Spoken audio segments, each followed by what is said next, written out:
लेकिन आवाम ने इस फैसले को रिजेक्ट कर दिया और उन्होंने कहा कि अगर तरीके इंसाफ के बगैर इलेक्शन कराए गए तो उसे तस्लीम नहीं किया जाएगा।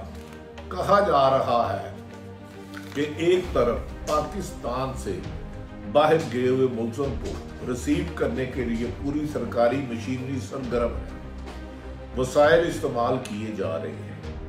जिसे एयरपोर्ट से गिरफ्तार करना था उसे मीनार पाकिस्तान जलसे में सहूलतें दी जा रही हैं, यानी कि मोहतरम नवाज शरीफ जो पाकिस्तान के 3 दफ़ा वज़ीर-ए-आज़म थे, और दूसरी तरफ कौमी हीरो और सियासी मकबूलियत के अरूज पर पहुंचने वाले इमरान खान को इलेक्शन से रोकने के लिए तोशाखाना की नाकामी के बाद साइफर का टोपी ड्रामा शुरू कर दिया गया है।